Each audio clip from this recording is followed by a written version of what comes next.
Disclaimer. ये कहानी पूर्णतः काल्पनिक है। इसमें वर्णित सभी पात्र, घटनाएं, स्थान और संवाद लेखक की कल्पना पर आधारित हैं। इस कहानी का किसी भी वास्तविक व्यक्ति, जीवित या मृत, घटना, धर्म, समुदाय, संगठन या संस्था से कोई संबंध नहीं है। यदि किसी नाम, चरित्र या घटना का वास्तविकता से कोई साम्य प्रतीत होता है, तो उसे मात्र संयोग माना जाए। इस ऑडियो सीरीज का उद्देश्य केवल मनोरंजन है। किसी भी व्यक्ति, वर्ग या समुदाय की भावनाओं को ठेस पहुंचाने का कोई उद्देश्य नहीं है। इस कहानी के सभी अधिकार सुरक्षित हैं। लेखक की अनुमति के बिना इसकी सामग्री का किसी भी रूप में उपयोग, प्रतिलिपि या प्रसारण करना कानूनन अपराध है। जहां एक तरफ अहान अपने रूम में अपने बेड पर लेटे हुए सुकून भरी नींद सो रहा था, तो वहीं दूसरी तरफ निखिल ने अहान को ढूंढने के लिए पूरे बेंगलोर में जमीन आसमान एक करके रखा हुआ था। अहान को इस वक्त इस बात का बिल्कुल भी अंदाजा नहीं था कि पूरे बेंगलोर में बड़ी ही शिद्दत से उसकी तलाश चल रही थी और अब आगे उसकी जिंदगी में क्या होने वाला है। अहान को सोते सोते शाम हो चुकी थी और जब उसकी नींद खुली तो अब उसका सिर दर्द भी ठीक हो चुका था और अब वो काफी ज्यादा फ्रेश भी फील कर रहा था। अहान मुस्कुराते हुए बेड से नीचे उतर गया और वॉशरूम में जाकर अपना फेस वॉश करने के बाद नीचे हॉल में चला गया। नीचे हॉल में राघव के अलावा सभी लोग मौजूद थे और एक दूसरे से बातें कर रहे थे। उन लोगों ने जब सीढ़ियों से नीचे उतरते हुए अहान को देखा तो उसको ठीक देखकर और मुस्कुराते हुए देखकर सभी लोगों के होठों पर एक मुस्कान छा गई। अहान नीचे आया और सीधा जाकर सुरभि जी के बगल में उनसे चिपक कर बैठ गया तो सुरभि जी प्यार से उसके बालों को सहलाने लगी और प्यार भरी आवाज में बोली, अब कैसा है मेरा बच्चा? अब तबीयत ठीक है तुम्हारी? अहान ने मासूमियत से अपना सिर हामी में हिलाते हुए अपनी प्यारी सी आवाज में कहा, हाँ माँ, अब हम बिल्कुल ठीक है और हमारा सिर दर्द भी ठीक हो गया है। अहान की मासूमियत देखकर सुरभि जी ने मुस्कुराते हुए प्यार से उसका माथा चूम लिया और एक बार फिर से प्यार से उससे पूछा, कुछ चाहिए तुम्हें बेटा? भूख तो नहीं लगी है ना तुम्हें? अहान ने सुरभि जी के कंधे पर अपना सिर टिकाते हुए कुछ सोचते हुए कहा, भूख तो नहीं लगी है हमें, लेकिन हमें कॉफी पीनी है। सुरभि जी ने प्यार से अहान के बालों में अपना हाथ फेरा और उठने को हुई, लेकिन धारा जी ने उन्हें रोक दिया और बोली, आप रहने दीजिए दीदी, आप अहान के पास बैठिए, कॉफी मैं बनाकर ले आती हूँ। सुरभि जी ने अपना सिर हामी में हिलाया और अहान को अपने से चिपकाकर प्यार से उसका सिर सहलाने लगी तो धारा जी भी उठकर कॉफी बनाने के लिए किचन में चली गई। तभी राघव भी ऑफिस से वापस आ गया तो धारा जी ने उससे भी पूछा, तुम भी कॉफी पियोगे क्या राघव बेटा? मैं अहान के लिए बना रही थी, अगर तुम पियोगे तो मैं तुम्हारे लिए भी बना दूंगी। राघव ने थोड़ी थकान भरी आवाज में कहा, जी चाची, बना दीजिए, मैं भी पी लूंगा। धारा जी ने ठीक है बोला और अहान और राघव के लिए कॉफी बनाने लगी। धारा जी ने कॉफी बनाने के बाद उसे लाकर अहान और राघव को पकड़ा दिया तो दोनों ही बैठकर कॉफी पीने लगे। अहान ने कॉफी पीते हुए ही राघव से पूछा, आज ऑफिस में आपका दिन कैसा गया भैया? और आपका प्रोजेक्ट का काम कैसा चल रहा है? सब अच्छे से हो गया ना? राघव ने कॉफी पीते हुए ही मुस्कुराकर अहान की बात का जवाब देते हुए कहा, मेरा दिन बहुत अच्छा बीता, प्रोजेक्ट का काम भी बहुत अच्छे से चल रहा है। हाँ, उस इंसान के साथ डील करना काफी ज्यादा मुश्किल है क्योंकि वो बड़ा ही घमंडी इंसान है, लेकिन फिर भी ठीक है क्योंकि अब काम तो करना ही है। एंड बाय द वे, वो आज फिर तुम्हारे बारे में पूछ रहे थे, तुमसे मिलने के लिए काफी ज्यादा बेताब है वो। कल अगर तुम्हारी तबीयत ठीक हो और तुम ऑफिस आओ तो उनसे एक बार मिल जरूर ले लेना। अहान ने राघव की बात सुनने के बाद अपना सिर हिलाते हुए कहा, हम अब तबीयत ठीक है हमारी, इसलिए कल ऑफिस भी जाएंगे और जब ऑफिस जाएंगे तो आपके बिजनेस पार्टनर से भी मिल लेंगे। राघव ने धीमे से अपना सिर हिलाया और दोबारा से अपनी कॉफी सिप करने लगा। वहीं दूसरी तरफ अलीशा इस समय अपने रूम में सोफे के ऊपर बिल्कुल किसी क्वीन की तरह बैठी हुई थी और उसके ठीक सामने इस वक्त निखिल अपना सिर झुकाए हुए खड़ा था। अलीशा ने अपने अथॉरिटेटिव टोन में निखिल के ऊपर अपनी नजरें टिकाए हुए उससे पूछा, क्या पता चला? निखिल ने अपना सिर झुकाए हुए ही अलीशा के सामने रखे हुए टेबल के ऊपर कुछ फोटोज लाकर रख दी और बोला, मैडम, सर ने सब कुछ बहुत ज्यादा स्मार्टली किया था, लेकिन हमने बहुत मुश्किल से फिलहाल उनके बारे में इतना ही पता लगाया है। ये तो कंफर्म हो गया है कि अहान सर बेंगलोर में ही हैं, लेकिन अभी इस वक्त वो किस जगह पर हैं ये हमें अभी भी पता नहीं चल पाया है, मगर हम बहुत जल्द उनकी करंट लोकेशन के बारे में भी पता लगा लेंगे। अलीशा ने निखिल की बात सुनकर उसे रूम से बाहर जाने का इशारा कर दिया, तो निखिल वहां से अपना सिर झुकाकर निकल गया। निखिल के वहां से जाने के बाद अलीशा ने टेबल के ऊपर बिखरी हुई उन सभी फोटोज को समेटकर उठा लिया और एक एक करके उन्हें अपनी जुनूनियत से भरी हुई निगाहों से देखने लगी। उनमें से एक फोटो स्टेशन के कुछ दूरी पर बनी हुई शॉप के सीसीटीवी में से निकाली गई थी, और दूसरी फोटो हॉस्पिटल के सीसीटीवी से ली गई थी, और एक फोटो शॉपिंग मॉल के पास की थी, जिसे भी सीसीटीवी से ही लिया गया था। ऐसी ही कुछ और फोटोज भी थीं, जिनमें अहान का चेहरा तो नहीं देखा जा सकता था, मगर कुछ फोटोज में उसकी ओशन ब्लू आइज को साफ देखा जा सकता था, और अहान को पहचानने के लिए अलीशा के लिए उसकी आंखें ही काफी थीं। अहान की वो गहरी नीली आंखें, जिनमें अलीशा अक्सर डूब जाया करती थी, तो उसके लिए अहान को पहचानना कोई बड़ी बात नहीं थी। अहान की फोटो देखते हुए अलीशा के होठों पर एक जुनूनियत से भरी हुई मुस्कान छा गई, और वो अहान की फोटो पर अपना हाथ फेरते हुए बोली, सी जान, पता तो मुझे पहले भी था कि तुम हो तो इसी शहर में, और अब तो मेरे सामने सबूत भी है। Now you just wait and watch, अब बहुत ही जल्द मैं तुम्हें ढूंढ भी लूंगी और फिर तुम दोबारा से मेरे पास आ जाओगे। अलीशा के चेहरे पर इस वक्त एक ना बयां करने वाली खुशी नजर आ रही थी, और ये खुशी सिर्फ और सिर्फ अहान के मिलने की वजह से थी। वो बस अब जल्द से जल्द अहान से मिलना चाहती थी। अगली सुबह अहान जल्दी से सीढ़ियों से भागते हुए नीचे हॉल में आया, और भागते हुए ही सीधा जाकर डाइनिंग टेबल पर बैठ गया और बोला, सॉरी सॉरी, लेट हो गई हमें। सुरभि जी ने हंसते हुए अहान को ब्रेकफास्ट सर्व कर दिया, तो अहान भी जल्दी जल्दी ब्रेकफास्ट करने लगा। ब्रेकफास्ट खत्म करने के बाद अहान राघव, शरद जी और शौर्य जी के साथ ऑफिस के लिए निकल गया। थोड़ी देर बाद जब वो लोग ऑफिस पहुंचे तो सभी लोग अपने अपने कैबिन में चले गए। अहान भी कल ऑफिस नहीं आया था, इसलिए उसका भी कुछ काम पेंडिंग था, इसलिए वो भी तुरंत से ही अपने सारे पेंडिंग कामों को जल्दी जल्दी निपटाने लगा। राघव भी अपने कैबिन में बैठकर अपना काम कर रहा था, तभी उसके कैबिन के डोर पर नॉक हुआ। राघव ने कम इन बोला तो उसका असिस्टेंट कैबिन का डोर खोलकर अंदर आ गया और बोला, sir, there was call from mister Malhotra स्पा that he will be coming late today. Raghav ने बिना अपने लैपटॉप पर से अपनी नजरें हटाए हुए ही ऑक लीव कहा, तो उसका असिस्टेंट वहां से बाहर चला गया और राघव अपना काम कंटिन्यू करने लगा। राव कॉर्पोरेशन में सभी लोग दिल्ली की ही तरह अपने कामों में लगे हुए थे, तो वहीं दूसरी तरफ निखिल भी एक बार फिर से अहान की खोज में निकल गया था। निखिल ने अपने सभी आदमियों को लगभग पूरे बेंगलोर में अहान को ढूंढने के लिए फैला दिया था। उसके सभी आदमी उन सभी जगहों पर अहान के बारे में पूछताछ कर रहे थे, जहां जहां पर भी उन्हें अहान के होने का क्लू मिला था। निखिल ने भी रेलवे स्टेशन से लेकर हॉस्पिटल तक का लगभग हर एक जगह पर अहान के बारे में पता लगाने की कोशिश की थी, मगर उन्हें अभी भी अहान की करंट लोकेशन के बारे में पता नहीं चल पा रहा था, जिसकी वजह कहीं ना कहीं राव फैमिली थी, क्योंकि अहान घर से सिर्फ ऑफिस जाने के लिए निकला करता था, और तब भी उसे ढेर सारे गार्ड्स घेरे हुए होते थे, जिसकी वजह से अहान की इंफॉर्मेशन निकलवा पाना निखिल के लिए थोड़ा मुश्किल हो रहा था। उधर राव कॉर्पोरेशन में जय लगभग लंच के बाद ऑफिस आया और सीधा राघव के कैबिन में चला गया। वहां पर बैठकर वो दोनों ही प्रोजेक्ट रिलेटेड काम करने लगे और साथ में बातें भी करने लगे। वो लोग अभी बातें कर ही रहे थे, तभी राघव बोला, वैसे मिस्टर मल्होत्रा, आज मेरा भाई ऑफिस आया है, आपको उससे मिलना था ना, तो मैं उससे अभी यहां पर बुला देता हूं। जय ने भी अपना सिर हामी में हिलाते हुए कहा, हम बुला लो उसे, काफी ज्यादा टैलेंटेड है वो लड़का, एक बार उससे मिलना तो जरूर ही चाहूंगा।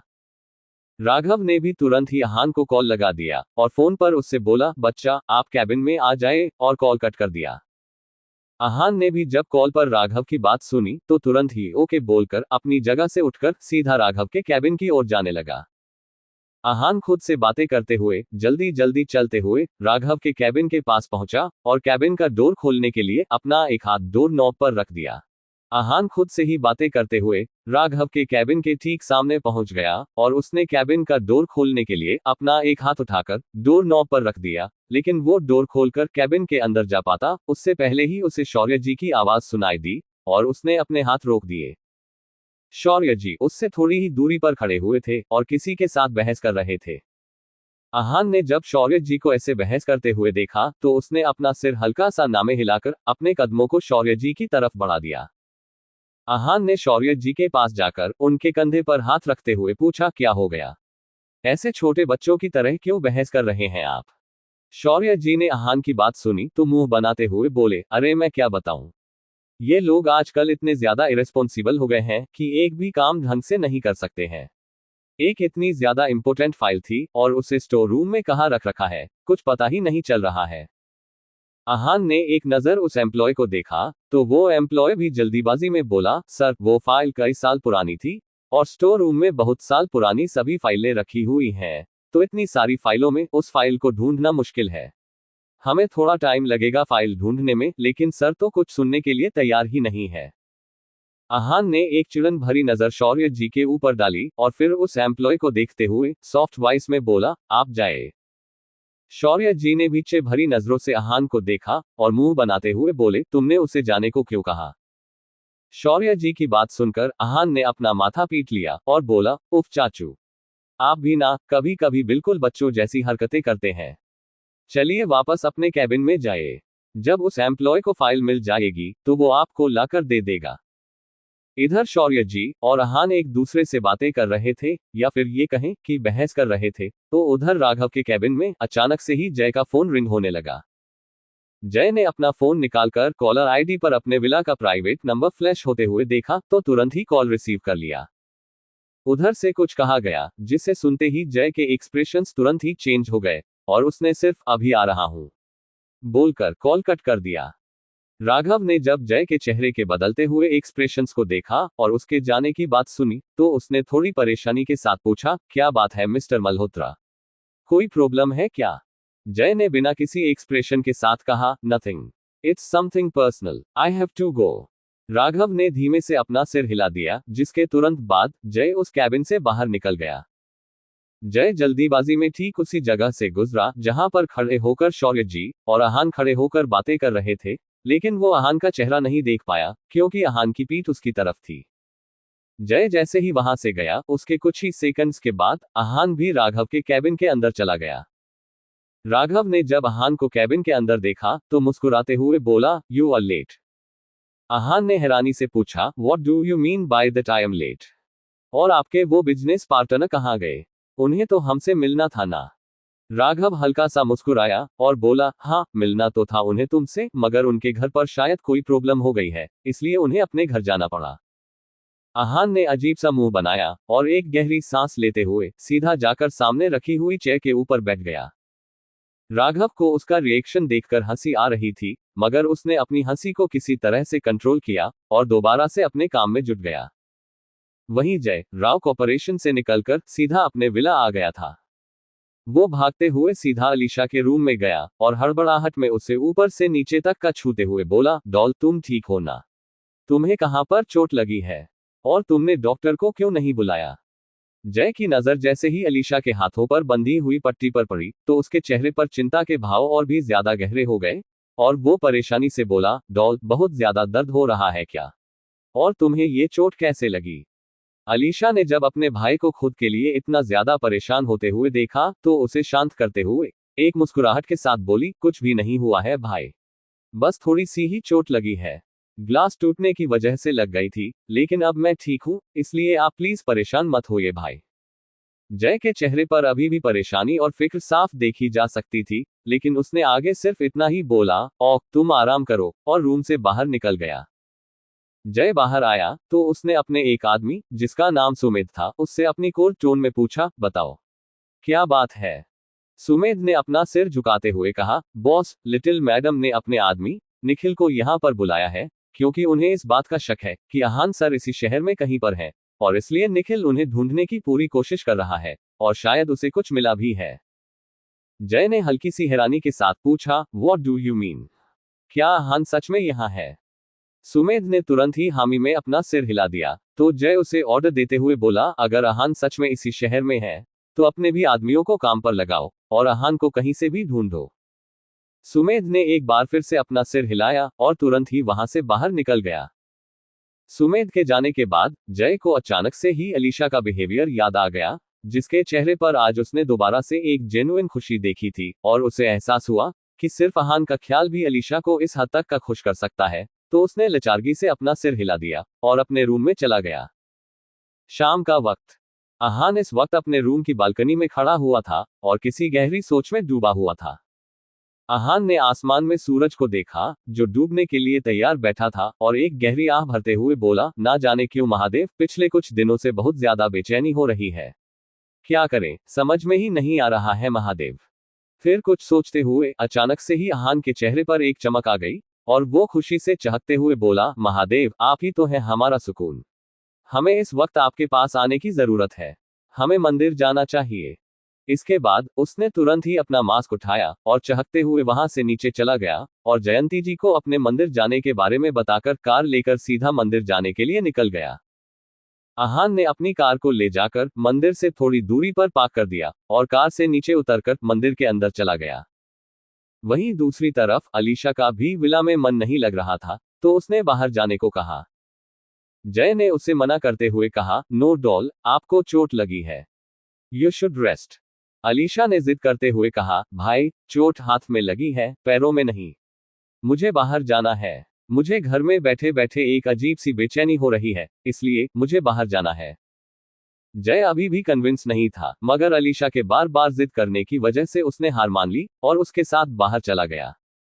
जय और अलीशा कार में बैठे हुए सब कुछ एक्सप्लोर कर ही रहे थे कि तभी अचानक से एक मार्केट के पास उनकी कार खराब हो गई।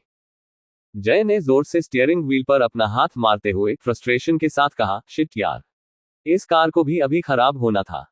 अलीशा अभी भी काफी ज्यादा शांत थी और वो जय को भी शांत करते हुए बोली, इट्स ओके भाई, आप कॉल करके मैकेनिक को बुलवा लीजिए, तब तक मैं थोड़ा घूमकर आती हूँ।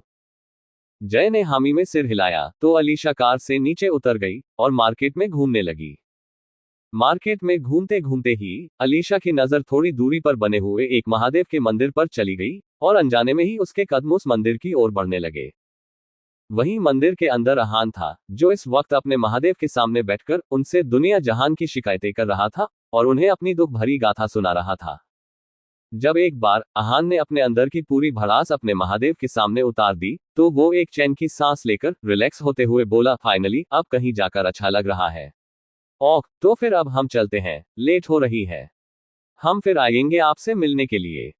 इतना कहकर आहान उठकर खड़ा हो गया और अपना सिर झुकाए हुए मंदिर से बाहर जाने लगा। वहीं दूसरी तरफ से अलीशा भी लगातार उसी तरफ बढ़ रही थी।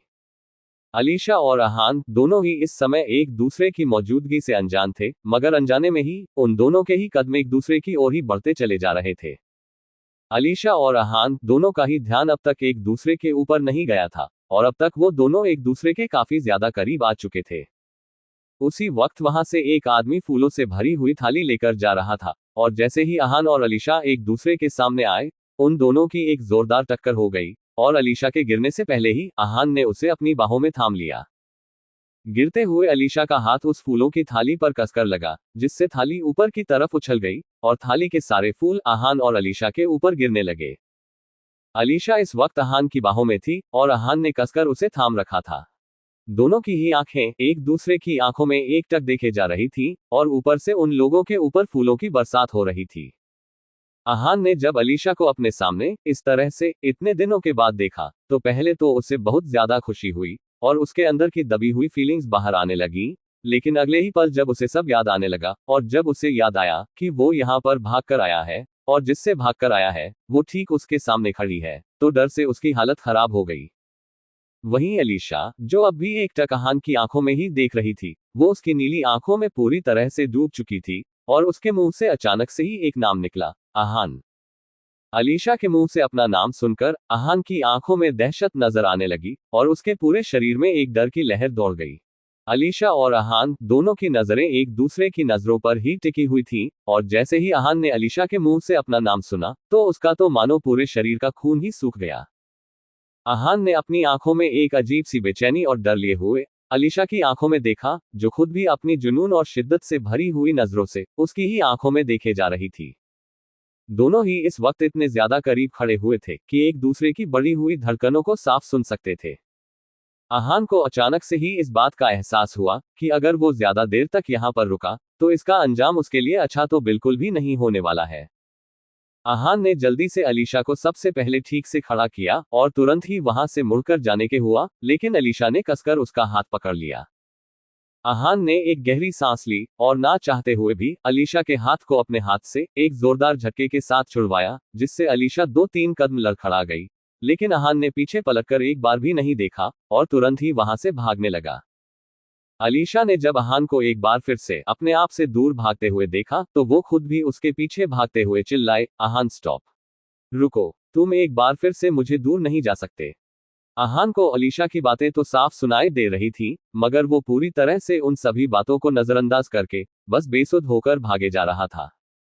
अहान ने अपने दिमाग का इस्तेमाल करते हुए तुरंत ही मार्केट के आसपास की भीड़ का सहारा लिया और किसी तरह से बचते बचाते हुए अपनी कार तक का पहुंचा, और कार में बैठते ही उसने तुरंत ही अपनी कार को फुल स्पीड में राव मैंशन की ओर दौड़ा दिया। अहान को इस वक्त खुद के ऊपर ही हद से ज्यादा गुस्सा आ रहा था कि वो आखिर घर से बाहर निकला ही क्यों था, और अगर निकला भी तो यहाँ पर क्यों आया। उसे समझ में नहीं आ रहा था कि अलीशा उस जगह पर कर क्या रही थी, मगर उसे ये तो समझ में आ गया था कि उसे इतने दिनों से जो बेचैनी हो रही थी उसकी वजह सिर्फ और सिर्फ अलीशा की उसके आसपास की मौजूदगी थी। वहीं दूसरी तरफ अलीशा अभी भी उस मार्केट की भीड़ में अहान को ढूंढने की कोशिश कर रही थी, मगर अहान तो वहां पर मौजूद ही नहीं था जो वो अलीशा को मिल पाता। अलीशा का चेहरा अब गुस्से और फ्रस्ट्रेशन से पूरा लाल हो चुका था और उसने जोर से अपना हाथ एक पेड़ पर मार दिया, जिससे उसके हाथ में जहां पहले से ही चोट लगी हुई थी वहां से एक बार फिर से खून निकलने लगा। उसने 2-3 बार और उस पेड़ के ऊपर अपना हाथ मारा, जिससे उसका खून और भी ज्यादा तेजी से बहने लगा। वो गुस्से से चीखते हुए बोली, no Ahan, you just can't run away from me like this once again. तुम ऐसे कैसे दोबारा मुझसे दूर जा सकते हो। अलीशा को इस समय अहान के साथ साथ खुद के ऊपर भी बहुत तेज गुस्सा आ रहा था कि आखिर वो क्यों अहान के खुद के सामने होने के बावजूद भी उसे पकड़ नहीं पाए। अलीशा अभी खुद में ही उलझी हुई थी, तभी पीछे से किसी ने उसके कंधे पर हाथ रखा तो अलीशा ने एक झटके से पीछे पलट कर देखा तो वहां पर जय खड़ा हुआ था, जिसके चेहरे पर इस समय परेशानी के भाव साफ नजर आ रहे थे। जय ने अलीशा को देखते ही परेशानी के साथ पूछा, डॉल तुम कहाँ चली गई थी? मैं कितनी देर से तुम्हें ढूंढ रहा था। और तुम? अभी जय इससे पहले आगे कुछ बोल पाता, उसकी नजर अलीशा के हाथ से बहकर उसके हाथों में बंधी हुई सफेद पट्टी को भिगो रहे खून पर पड़ी तो उसकी आंखें चौड़ी हो गईं। उसने तुरंत ही हड़बड़ाते हुए अलीशा के हाथ को पकड़ लिया और घबराहट से भरी हुई आवाज में बोला, डॉल ये क्या हुआ तुम्हें? तुम्हारे हाथ से इतना खून कैसे बह रहा है? अलीशा ने जय की बात सुनी तो जरूर, मगर कोई रिएक्शन नहीं दिया और उसके चेहरे पर इस समय बिल्कुल ब्लैंक एक्सप्रेशंस थे। जय ने जब अलीशा को कोई रिएक्शन नहीं देते हुए देखा तो उसने एक बार फिर परेशानी से पूछा, कुछ बोलो तो सही डॉल। अच्छा मत बताओ, मेरे साथ हॉस्पिटल चलो, बहुत ज्यादा खून बह रहा है तुम्हारा। ये कहकर जय अलीशा को वहां से ले जाने को हुआ, मगर अलीशा वहां से नहीं हिली। जय ने सवालिया एक्सप्रेशंस के साथ अलीशा को देखा तो अलीशा ने अपनी हार्श वॉइस में कहा, ही वॉज हियर भाई। जय को पहले तो अलीशा की बात समझ में ही नहीं आई कि वो किसके बारे में बात कर रही है, लेकिन जब जय को ध्यान आया अलीशा की जिंदगी में सिर्फ एक ही इंसान की इतनी अहमियत है जो उसे इस हद तक का इफेक्ट कर सकता है, तो अगले ही पल वो हैरानी से बोला, अहान। अलीशा ने धीमे से अपना सिर हिला दिया। उसकी आंखें अब तक का पूरी तरीके से लाल हो चुकी थी। जय ने जब अलीशा को अपना सिर हामी में हिलाते हुए देखा तो अगले ही पल उसकी आंखें हैरानी से चौड़ी हो गईं और उसे विश्वास ही नहीं हुआ कि अलीशा जो भी कह रही है वो सच है। जय ने सबसे पहले तो अपनी जेब से अपनी रुमाल निकाली और उसे अलीशा के हाथ के जख्म पर बांध दिया ताकि उसका बहता हुआ खून थोड़ा रुक जाए। जब उसने अलीशा के हाथ पर सही से रुमाल बांध दी तो उसने हैरानी से पूछा, तुम श्योर हो डॉल कि तुमने अहान को ही यहाँ पर देखा था? और अभी वो कहाँ पर है? अलीशा ने अपनी लाल हो चुकी आंखों से सीधा जय की आंखों में देखा और अपनी गुस्से से भरी हुई आवाज में बोली, he again ran away from me. वो एक बार फिर से मुझसे दूर भाग गया भाई। उसे मेरी आंखों में खुद के लिए तड़प भी नजर नहीं आई। वो मेरे बेहद करीब था भाई, लेकिन वो एक बार फिर से मुझसे दूर हो गया भाई। I want him. आप उसे ढूंढिए, मैं अब उससे और ज्यादा दूर नहीं रह सकती हूँ। जय ने जब अपनी छोटी बहन को इतना ज्यादा उदास देखा तो उसे अहान के ऊपर बहुत तेज गुस्सा आया, लेकिन उसने किसी तरह अपने गुस्से को कंट्रोल किया और अलीशा को अपने गले से लगाते हुए प्यार भरी आवाज में बोला, इट्स ऑफ डॉल, शांत हो जाओ। आपका भाई है ना डॉल, वो आपके लिए आपके अहान को ढूंढ कर लाएगा। आप बिल्कुल भी परेशान मत हो और अपना ख्याल रखो। अलीशा ने जय के सीने से लगे हुए ही धीमे से अपना सिर हामी में हिला दिया, जिसके बाद जय उसे अपने साथ लेकर विला चला गया। वहीं दूसरी तरफ अहान पूरे रास्ते बड़ी ही रैश ड्राइविंग करते हुए आया था और राव मेंशन में पहुंचते ही सीधा अंदर जाने लगा।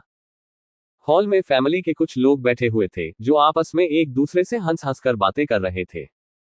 सुरभि जी ने जब अहान को अंदर आते हुए देखा तो उन्होंने उसे पुकारा, लेकिन अहान के किसी के ऊपर भी कोई ध्यान नहीं दिया और सीधा भागते हुए अपने रूम की तरफ चला गया। अहान का ऐसा बिहेवियर सभी लोगों को काफी ज्यादा अजीब लगा, क्योंकि अहान जब से यहाँ आया था वो हमेशा से ही सबसे काफी अच्छे से ही बिहेव किया करता था, मगर आज उसका बिहेवियर काफी ज्यादा अजीब सा था कि शायद वो थक गया हो, इस बात को इग्नोर कर दिया। वहीं अहान सीधा भागते हुए अपने रूम में आ गया और दरवाजे को लॉक करके दरवाजे से टिककर बैठ गया और अपनी आंखें बंद करके गहरी गहरी सांसें लेने लगा। उसे यकीन ही नहीं हो पा रहा था कि अभी थोड़ी देर पहले उसने जो देखा वो कोई ख्वाब था या फिर सच में हकीकत थी। उसने इस तरह से अलीशा को अपने सामने देखना तो बिल्कुल भी एक्सपेक्ट नहीं किया था, लेकिन जब से वो मल्होत्रा मैंशन से भागकर यहाँ पर आया था तब से ही उसके मन में एक यही डर था कि कहीं अलीशा उसे ढूंढ ना ले, और आज उसका वही डर सच हो गया था जिसके ऊपर वो चाहकर भी यकीन नहीं करना चाहता था और उस पूरे मोमेंट को अपनी लाइफ से डिलीट कर देना चाहता था। अहान ने अपने हाथों को देखा जिनसे कुछ देर पहले तक का अलीशा को थाम रखा था और अपनी धीमी और हल्की कांपती हुई आवाज में बोला, I don't wanted to do it but I had to do it.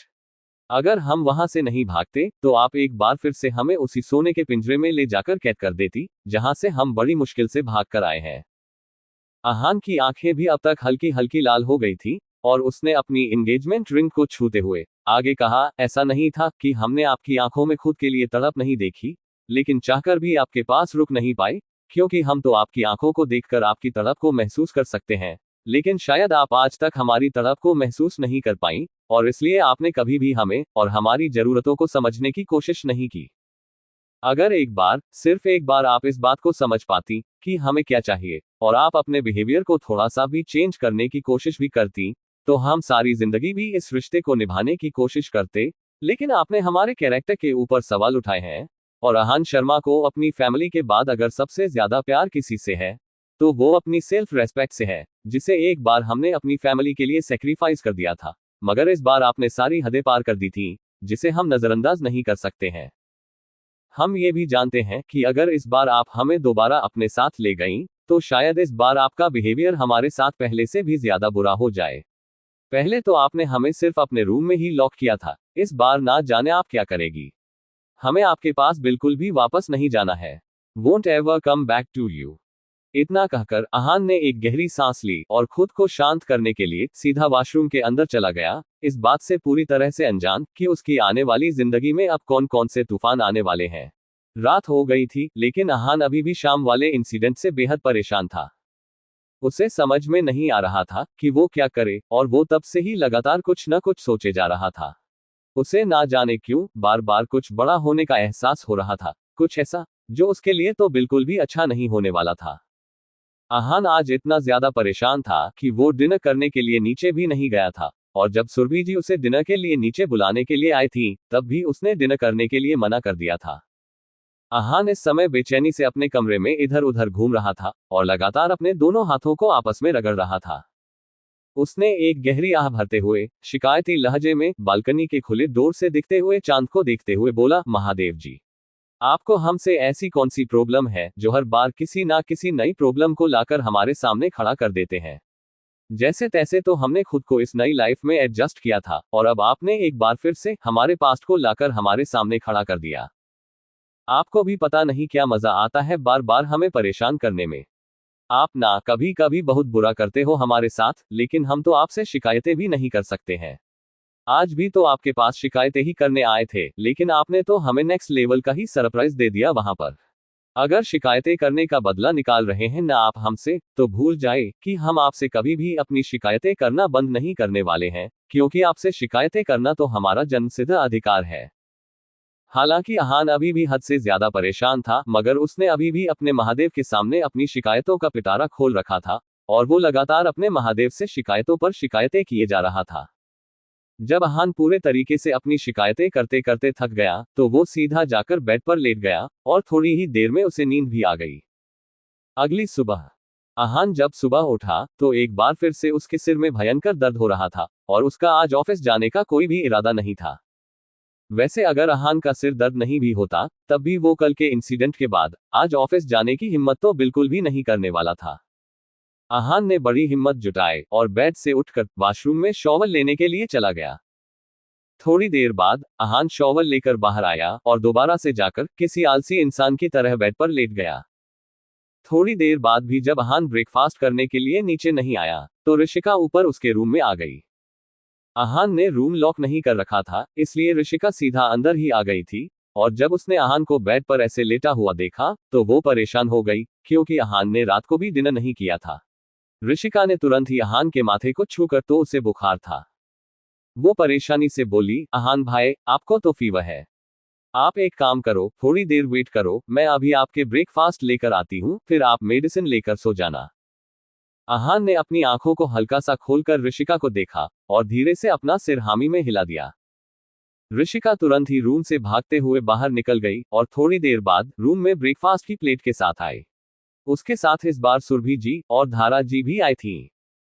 Surabhi जी ने बड़े ही प्यार से अहान को अपने हाथों से ब्रेकफास्ट करवाया, जिसके बाद धारा जी ने उसे मेडिसिन खिलाकर उसे दोबारा से सुला दिया। अहान के वापस सोने के बाद वो सभी लोग उस रूम से बाहर निकल गए और दोबारा से नीचे हॉल में आ गए। जयंती जी ने जब उन लोगों को नीचे आते हुए देखा, तो उनसे परेशानी से पूछा, अब कैसा है अहान बेटा? उसकी तबीयत ज्यादा खराब तो नहीं है ना? सुरभि जी ने गहरी सांस लेते हुए कहा, नहीं अम्मा, बुखार है, लेकिन दवा खिलाकर सुला दिया है उसे। थोड़ी देर में शायद उतर जाएगा, तब तक उसे आराम करने देते हैं। जयंती जी ने अपना सिर हिला दिया, जिसके बाद एक एक करके सभी लोग अपने अपने कामों पर निकल गए। राघव इस समय अपने कैबिन में बैठा हुआ था और उसके ठीक सामने जय बैठा हुआ था, और वो दोनों ही अपने प्रोजेक्ट से रिलेटेड ही कुछ बातें कर रहे थे। राघव ने मुस्कुराते हुए कहा, मिस्टर मल्होत्रा, आज मैं आपको साइट दिखा देता हूँ, आगे के काम में आसानी हो जाएगी। जय ने कुछ सोचते हुए अपना सिर हामी में हिलाते हुए कहा, okay mister Rao, let's go there then. इसके बाद दोनों ही अपनी अपनी जगहों से उठ गए और वहां से बाहर निकलकर कार में जाकर बैठ गए। लगभग 40 मिनट की ड्राइव के बाद उन दोनों की ही बॉडीगार्ड से घिरी हुई कार शहर के आउटर एरिया में आकर रुकी, और राघव और जय के कार से नीचे उतरने से पहले ही बॉडीगार्ड्स ने उन लोगों को आसपास से कवर कर लिया था। राघव और जय दोनों ही उस जगह के आसपास घूमते हुए अपने प्रोजेक्ट के बारे में ही बातें कर रहे थे, और क्या क्या और कैसे कैसे करना है, ये डिसाइड कर रहे थे। वो लोग लगभग 30 मिनट तक का इन्हीं सब के बारे में डिस्कशन कर रहे थे, और सामने दिख रही अंडर कंस्ट्रक्शन बिल्डिंग के काम को इंस्ट्रक्ट करने वाले मैनेजर को सब कुछ अच्छे से समझाकर वो दोनों ही वहां से जाने लगे। जय ने अपनी कार में बैठने से पहले कहा, मिस्टर राव, मैं अब वापस आपके साथ ऑफिस नहीं आ पाऊंगा। मैं अब सीधा अपने घर जाऊंगा, and I don't even think so कि अब कोई खास प्रोजेक्ट रिलेटेड काम बचा है यहाँ पर, जिसके लिए मुझे यहाँ पर रुकना पड़े, इसलिए मैं कल ही यहाँ से वापस निकल जाऊंगा। राघव ने जब सुना कि जय यहाँ से वापस दिल्ली जाने वाला है, तो उसने बेमन से मुस्कुराते हुए फॉर्मेलिटी निभाने के लिए कहा, ओह, आपको कल जाना है। वैसे अगर आज रात आप हमारे घर पर डिनर के लिए आते, तो मुझे और मेरी फैमिली को काफी ज्यादा अच्छा लगता, लेकिन अगर आप बिजी हैं, तो भी मैं समझ सकता हूँ, और मुझे कोई प्रॉब्लम भी नहीं है। राघव अभी आगे कुछ और बोल पाता, उससे पहले ही जय ने अपनी सख्त आवाज में कहा, मैं आ जाऊंगा। 8 बजे तक डिनर रेडी रखना। मैं मेरी बहन के साथ आऊंगा, एंड मेक श्योर कि मेरी बहन को वहां पर किसी तरह की कोई प्रॉब्लम ना हो। जय इतना कहने के बाद सीधा अपनी कार में बैठकर अपने बॉडीगार्ड्स के साथ वहां से निकल गया, और पीछे छोड़ गया हैरान और परेशान से राघव को, जो जय के डिनर इनविटेशन को एक्सेप्ट कर लेने भौचक्का सा रह गया था। राघव को बिल्कुल भी उम्मीद नहीं थी कि जय उसके डिनर इनविटेशन को एक्सेप्ट कर लेगा, क्योंकि वो जय के नेचर को बहुत अच्छे से जानता था कि वो कभी भी ऐसे काम किया ही नहीं करता था, लेकिन आज जय की इस हरकत ने उसे पूरे तरीके से हैरान कर दिया था। जय सच में ऐसा ही था, और उसे ऐसे कामों में कोई इंटरेस्ट नहीं था, लेकिन आज उसने राघव का डिनर इनविटेशन सिर्फ इसलिए एक्सेप्ट किया था ताकि वो अलीशा का मूड थोड़ा सा चेंज कर सके, जिसका पिछले दिन से अहान को देखने के बाद से ही मूड खराब था। राघव ने अपने सभी ख्यालों को जल्दी से झटका और खुद भी सीधा अपने घर के लिए निकल गया, क्योंकि अब तक ऑलरेडी 5 बज चुके थे, और अगर जय ने बोला था 8 बजे, तो वो 8 बजे तक ही आएगा, और उसे देर तो बिल्कुल भी बर्दाश्त नहीं थी। राघव भी लगभग 45 मिनट की ड्राइव के बाद अपने घर पहुंच गया, और घर के अंदर आते हुए सीधा सुरभि जी के पास जाते हुए बोला, माँ, आप अच्छे से खाने की तैयारी कर लीजिए। लगभग 8 बजे तक का मेरे बिजनेस पार्टनर्स डिनर पर आने वाले हैं, और कोशिश करना कि कोई गलती ना हो, क्योंकि वो इंसान बहुत ज्यादा बेहरिम और गुस्से वाला इंसान है। सुरभि जी ने उसकी बातें सुनकर अपना मुंह बना लिया और अपना सिर हामी में हिलाते हुए किचन में चली गई। धीरे धीरे वक्त बीत गया और 8 बजने से कुछ ही मिनट पहले एक लग्जरियस सी कार सीधा राव मैंशन में आकर रुकी और उसके पीछे पीछे ही 4-5 बॉडीगार्ड्स की कार भी थी। अलीशा ने अजीब से एक्सप्रेशंस के साथ कहा, आप तो ऐसी जगहों पर नहीं आते हैं, तो आज क्यों आए हैं? और साथ में मुझे भी लेकर आए हैं। जय ने मुस्कुराते हुए कहा, ताकि तुम्हारा मूड चेंज हो जाए, अब चलो मेरे साथ।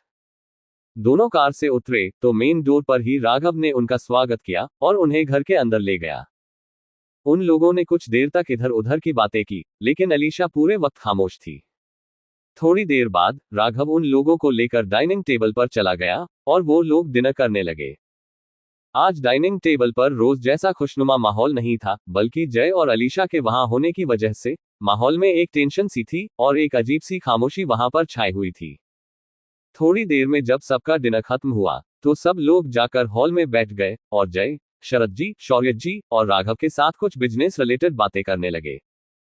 वो लोग अभी भी एक दूसरे से बातें ही कर रहे थे, लेकिन अलीशा जब से यहाँ पर आई थी उसने अपने मुंह से एक शब्द भी नहीं निकाला था और वो एकदम से खामोश थी, और इसकी वजह थी अलीशा को महसूस होती हुई एक अजीब सी बेचैनी जो उसे तब से ही महसूस हो रही थी जिस लम्हे से उसने इस घर में कदम रखा था। अलीशा को बार बार उसी तरह की बेचैनी हो रही थी जो उसे तब महसूस होती थी जब जब अहान उसके आसपास हुआ करता था। वहीं अहान, जो दोपहर में लंच करने के बाद एक बार फिर से सो गया था, वो नींद में ही कसमसाने लगा और अगले ही पल उठकर बेड पर बैठ गया। अहान का पूरा शरीर पसीने से तरबतर हो चुका था और वो गहरी गहरी सांसें लेते हुए खुद को शांत करने की कोशिश कर रहा था। जब वो शांत हो गया तो मुंह बनाते हुए बोला, कितना डरावना सपना था। फिर बेड से उठकर वॉशरूम में चला गया और लगभग 10 मिनट के बाद फ्रेश होकर और अपने कपड़े चेंज करके बाहर आया। उसने इस वक्त एक ब्लैक कलर की लोअर और उसके ऊपर एक लाइट ब्लू कलर की टी शर्ट पहन रखी थी। उसके गीले बालों से पानी टपक रहा था जो उसे बेहद अट्रैक्टिव बना रहा था। अहान ने अपने बाल सुखाने की भी जहमत नहीं उठाए और सीधा नीचे हॉल की तरफ जाने लगा। अहान ने सीढ़ियों से जल्दी जल्दी नीचे उतरते हुए सुरभि जी को आवाज देते हुए कहा, माँ। अभी वो इससे आगे कुछ और बोल पाता, तभी उसकी नजरें नीचे हॉल में बैठे हुए उन दो चेहरों पर चली गईं, जिसे उसने यहां देखने की उम्मीद बिल्कुल भी नहीं की थी, और वो लगभग सदमे में जा चुका था। वहीं नीचे बैठे लोगों ने भी जब अहान की आवाज सुनी तो राव फैमिली के सभी लोग उसे प्यार भरी नजरों से देखने लगे, तो जय और अलीशा दोनों ही हैरानी और शौक से भरी हुई नजरों से अहान को देख रहे थे, जो खुद भी उन्हें वहां पर देखकर अपनी जगह पर ही जम चुका था। अहान ने जैसे ही हॉल में राव फैमिली के साथ बैठे हुए जय और अलीशा को देखा तो अगले ही पल उसकी आंखें डर और हैरानी से बड़ी हो गईं। उसके आगे के शब्द उसके गले में ही रह गए और उसके कदम जहां थे उसी जगह पर जम गए। अलीशा और जय भी अपनी हैरानी और शौक से भरी हुई नजरों से अहान को ही देख रहे थे। अलीशा की तो अहान को देखकर धड़कनें ही बढ़ गई थी और उसका दिल इस समय बुलेट ट्रेन की स्पीड से धड़क रहा था। अहान का तो उन दोनों को यहां पर देखकर पूरा का पूरा माइंड ही ब्लैंक हो चुका था और उसके दिमाग ने काम करना भी बंद कर दिया था और वो अपनी जगह पर पूरी तरह से जम चुका था। पूरे माहौल में एकदम से खामोशी छाई हुई थी और कोई भी कुछ नहीं बोल रहा था। राव फैमिली को अहान का अचानक से ऐसा बदलता हुआ बिहेवियर देखकर अजीब सा लगा और ऋषिका कुछ बोलने को हुई, लेकिन उससे पहले ही अलीशा की आवाज उस पूरे माहौल में गूंज उठी, फाइनली आई फाउंड यू जान। पूरे वक्त से जो अलीशा एकदम से शांत बैठी हुई थी, उसके मुंह से ऐसी बात सुनकर पूरी राव फैमिली हैरानी से उसे देखने लगी। उन्हें कुछ भी समझ में नहीं आ रहा था कि यहाँ पर हो क्या रहा है। वहीं अहान ने जैसे ही अलीशा की बात सुनी, उसके पूरे शरीर में एक सिहरन दौड़ गई और उसकी पकड़ सीढ़ियों की रेलिंग पर कस गई। अहान ने राव फैमिली को अपने पास्ट के बारे में सब कुछ अच्छे से बताया था, लेकिन उससे एक गलती हो गई थी और वो गलती ये थी कि उसने राव फैमिली को सिर्फ इतना बताया था कि जो लोग उसके पीछे पड़े हैं वो लोग बहुत ज्यादा पावरफुल हैं, लेकिन उसने उन लोगों को कभी भी ये नहीं बताया था कि वो लोग कोई और नहीं बल्कि मल्होत्रा फैमिली के लोग हैं, और आज उसे ये गलती बहुत ज्यादा भारी पड़ गई थी। अलीशा अपनी जगह से उठी और अपने धीमे कदमों से अहान की ओर बढ़ने लगी। अहान ने उसे अपनी तरफ आते हुए देखा, मगर उसने कुछ रिएक्ट नहीं किया। वो अपने कदम पीछे करना चाहता था, लेकिन उसके पैर अपनी जगह पर जम चुके थे और वो चाहकर भी किसी तरह का कोई रिएक्ट नहीं कर पा रहा था। अलीशा चलते हुए अहान के बेहद करीब आ गई और उसके गालों पर अपनी इंडेक्स फिंगर को फेरते हुए बेहद सेडिक्टिव टोन में बोली, बहुत मेहनत की ना तुमने मुझसे दूर जाने के लिए, my dear lovely husband, but look, I finally found you जान। आखिरकार मैंने तुम्हें ढूंढ ही लिया। अलीशा के मुंह से अहान के लिए माय डियर लवली हस्बैंड सुनकर पूरी राव फैमिली अपनी हैरानी भरी नजरों से उन दोनों को देखने लगी और अब उन्हें पूरी बात कहीं ना कहीं समझ में आने लगी थी कि आखिर यहाँ पर चल क्या रहा है। अहान ने उन्हें अपने पास्ट के बारे में जो कुछ भी बताया था, उस बात को याद करने के बाद उन लोगों को अब ये बात बहुत अच्छे से समझ में आ गई थी कि अलीशा अहान की वाइफ है और अहान ने जो कुछ भी बताया था वो मल्होत्रा फैमिली के बारे में ही बताया था। और अब उन्हें कहीं ना कहीं इस बात का गिल्ट हो रहा था कि उनकी वजह से अहान जिन लोगों से भाग रहा था आज उन्हीं लोगों के सामने खड़ा हुआ है। उन सब में से सबसे ज्यादा बुरा हाल तो खुद अहान का ही था। एक तो वो बेचारा पहले से ही सिचुएशन से पूरी तरह से ब्लैंक हो चुका था और ऊपर से अलीशा उसे ऐसी सिचुएशन में भी सिड्यूस करने का काम कर रही थी। उसे डर भी लग रहा था लेकिन उसके अंदर दबे हुए जज्बात भी उसके ऊपर हावी हो रहे थे जिससे वो हल्का हल्का बहक भी रहा था। अहान ने कुछ कहने की कोशिश की लेकिन अलीशा ने उसके होठों पर अपनी उंगली रखकर उसे चुप करा दिया और अपनी बेहद दिलकश आवाज में बोली, no baby, no need to say anything, just listen whatever I am saying. You know, कल मैंने जब से तुम्हें उस मंदिर के बाहर देखा था तब से ही मैं कितनी ज्यादा बेचैन थी, लेकिन ना तो तुम्हें मेरी बेचैनी नजर आई और ना ही तुम्हें मेरी आंखों में खुद के लिए तड़प नजर आई और तुम एक बार फिर मुझसे दूर भाग गए। मगर देखो ना, तुम्हारे महादेव भी चाहते थे कि हम दोनों मिलें, इसलिए कल मैंने तुम्हें तुम्हारे महादेव के मंदिर के सामने देखा और देखो आज तुम मुझे मिल भी गए। बाकी सब लोग भी अपनी अपनी जगह खड़े हो गए थे और अभी भी सबकी नजरें अहान और अलीशा के ऊपर ही टिकी हुई थी। जय भी अब तक अपनी जगह से खड़ा होकर स्टेयरकेस के पास पहुंच चुका था। उसने अपनी मजाकिया आवाज में कहा, लिटरली कभी सोचा नहीं था मैंने, एक 21 साल का बच्चा मुझे इस हद तक फ्रस्ट्रेट कर सकता है। तुम्हें ढूंढने के लिए पिछले 3 महीने से हम लोगों ने पूरा जमीन आसमान एक करके रखा हुआ है, हर एक खाक छान मारी, पूरे इंडिया में अपने लोगों को सिर्फ और सिर्फ तुम्हें ढूंढने के काम पर लगा रखा है, लेकिन तुम मिले भी कहां पर जहां पर बिल्कुल उम्मीद भी नहीं की जा सकती है। Well, I must say, genius तो तुम हद से ज्यादा हो। अ ब्रिलियंट पर्सन इंडीड, लेकिन अपनी पूरी ब्रिलियंस का इस्तेमाल तुमने गलत जगह पर कर लिया। लुक, पूरी मेहनत बर्बाद हो गई तुम्हारी। बाय द वे, तुम्हारे ऊपर गुस्सा तो बहुत आ रहा है मुझे, लेकिन इतने दिनों बाद तुम्हें देखकर काफी ज्यादा अच्छा भी लगा बच्चे। अलीशा भी जय की बात सुनकर मुस्कुरा दी और फिर अहान का हाथ पकड़कर उसे नीचे हॉल में बाकी सभी लोगों के बीच ले आए। अहान तो बिल्कुल किसी कटी हुई पतंग की तरह बस उसके पीछे पीछे चले जा रहा था। जय ने एक खतरनाक नजर पूरी राव फैमिली के ऊपर डाली और अपनी डेंजरस वॉइस में बोला, अगर मुझे पहले पता होता कि जिस इंसान को मैं इतने वक्त से ढूंढ रहा हूं वो यहाँ पर है तो मुझे शायद इतनी मेहनत करने की जरूरत नहीं पड़ती। वैसे राव फैमिली शायद कुछ ज्यादा ही जेनरस है जो किसी भी इंसान की ऐसे ही इतनी ज्यादा हेल्प कर देते हैं। राघव राव, तुम्हारा वो भाई जिसने वो प्रेजेंटेशन बनाई थी वो अहान ही था ना?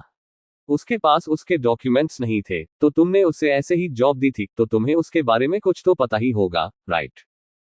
अहान ने जब जय की बातें सुनी तब कहीं जाकर वो वापस अपने सेंसेस में आया और तुरंत ही हड़बड़ाते हुए बोला, नहीं नहीं, उन्हें कुछ भी नहीं पता था, इसलिए please keep them away from all this. उन लोगों को इस मामले में मत घसीटिए। जय ने एक शैतानी हंसी हंसते हुए कहा, मेरे तो कोई इरादे नहीं थे इन लोगों को इस मामले में घसीटने के, लेकिन तुम लोगों ने इन लोगों को खुद ही इस मामले में घसीटा है।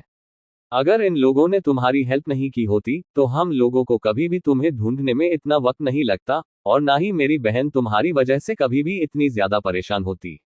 तो इन शॉर्ट, इन लोगों ने एक बहुत बड़ी गलती की है और गलती की सजा तो मिलती ही है ना? जय की ऐसी बातें सुनकर वो भी इतनी डरावनी आवाज में पूरी राव फैमिली के शरीर में एक डर की लहर दौड़ गई और अहान के माथे पर डर से पसीने की बूंदें चमकने लगी। वो अपनी डर से कांपती हुई आवाज में बोला, नहीं प्लीज नहीं, जो भी गलती की है वो हमने की है, इसलिए अगर आपको सजा ही देनी है तो वो भी हमें ही दे दीजिए, लेकिन इन लोगों को कुछ मत कीजिएगा। अलीशा ने अहान के गाल पर अपनी उंगलियां फिराते हुए कहा, तुम्हें सजा देने का क्या फायदा जान? तुम्हें पनिशमेंट से फर्क कहां पड़ता है? क्योंकि अगर तुम्हें पनिशमेंट से फर्क पड़ता होता तो तुम कभी भी भागने की गलती करते ही नहीं। अहान को डर तो अब भी लग रहा था, लेकिन अब उसे थोड़ा थोड़ा गुस्सा भी आने लगा था। वो नहीं चाहता था कि उसकी वजह से राव फैमिली के किसी भी मेंबर को कुछ भी हो, इसलिए वो अपने गुस्से को कंट्रोल करने की पूरी कोशिश कर रहा था। लेकिन अलीशा को देखकर उसे अपने साथ हुई एक एक चीज याद आने लगी, जिससे उसका गुस्सा हर बीतते पल के साथ बस बढ़ता ही चला जा रहा था। और ऊपर से अलीशा की बातें सिर्फ और सिर्फ उसके गुस्से की आग में घी डालने का काम कर रही थी। आहान ने अपनी हल्की हल्की लाल हो चुकी आंखों से सीधा अलीशा की आंखों में देखते हुए बिल्कुल शांत आवाज में बोला, फर्क पड़ता है, बहुत फर्क पड़ता है, इसलिए ही वहां से भागे थे। Let's just talk. आपने बोला, हमने सुना, अब हम बोलेंगे और आप सुनेंगी। अलीशा ने जब आहान की लाल आंखें देखी और उसकी बात सुनी तो वो एकटक उसे देखने लगी। पूरा माहौल अचानक से ही बहुत ज्यादा इंटेंस हो चुका था। आहान के चेहरे पर एक सीरियसनेस नजर आने लगी और वो अपनी उतनी ही शांत आवाज में बोला, now just recall what ever you have done with me. इतना सब कुछ होने के बाद भी I was still ready to make this marriage work, but what did you do next? You locked me in to a room just because of your so called insecurity. अपनी so called jealousy और over possessiveness में you question my character, my morals, my values. Aahan ने एक गहरी सांस ली और अलीशा की आंखों में आंखें डालते हुए बोला, now reverse the whole scenario and now you tell me कि अगर यही सब कुछ कोई आपके साथ करता तो आपका रिएक्शन क्या होता? आपसे मिलने से पहले तक हमें हमेशा से अपने सेल्फ रेस्पेक्ट के ऊपर गुरूर हुआ करता था, क्योंकि हमारे फैमिली वालों ने हमेशा से हमें पैसों से ज्यादा अपनी सेल्फ रेस्पेक्ट और अपने मॉरल्स को अहमियत देना सिखाया था। लेकिन जिस दिन से हम आपसे मिले उस दिन से ही आपने और आपके फैमिली वालों ने हमेशा से ही हमारी सेल्फ रेस्पेक्ट के ऊपर वार किया है। हमेशा ही हमारी सेल्फ रेस्पेक्ट को एक एक करके हजारों टुकड़ों में तोड़ा है, लेकिन हमने फिर भी सब कुछ चुपचाप बर्दाश्त किया। लेकिन आपने तो हमें अपने बिहेवियर से हमें हमारी ही नजरों में कैरेक्टरलेस और चीटर ही साबित कर दिया। हमने अब तक सब कुछ चुपचाप बर्दाश्त किया, मगर उस दिन हम अपनी नजरों में ही गिर गए। और हम सब कुछ बर्दाश्त कर सकते हैं, लेकिन खुद की नजरों में इस तरह से गिरना बर्दाश्त नहीं कर सकते हैं। हर रोज अपनी सेल्फ रेस्पेक्ट को तार तार होते हुए नहीं देख सकते हैं हम, इसलिए भाग गए हम। अब आप हमें जवाब दीजिए कि अगर आपके साथ ऐसा हुआ होता तो क्या करती आप? आप आज तक ना जाने कितने लड़कों के करीब गई होंगी, हमारी आंखों के सामने भी गई हैं, लेकिन हमने आज तक कभी भी आपको जज नहीं किया। मगर आपने तो हमें बिना देखे ही हमें जज भी कर लिया, गुनहगार भी मान लिया और सजा भी सुना दी। आहान की शांत नजरें अचानक से ही तीखी हो गईं और वो इस बार अपनी शार्प वॉइस में बोला, हम तो एक बार फिर से सजा के लिए तैयार हैं, लेकिन आप खुद को क्या सजा देने वाली हैं, ये भी जरूर बताएगा हमें। आहान की एक एक बात सीधा अलीशा के दिल पर जाकर लगी थी और उस हॉल में पूरी तरह से सन्नाटा छा चुका था। आज के लिए बस इतना ही। इस कहानी में आगे क्या होगा, ये जानने के लिए सुनिए इस कहानी का अगला पार्ट। अगर आपको ये कहानी पसंद आ रही है तो इस वीडियो को लाइक करें, कहानी से जुड़े रहने के लिए चैनल को सब्सक्राइब करें और कमेंट्स में अपनी राय जरूर बताएं। मिलते हैं कहानी के अगले पार्ट में। तब तक के लिए बाय और टेक केयर।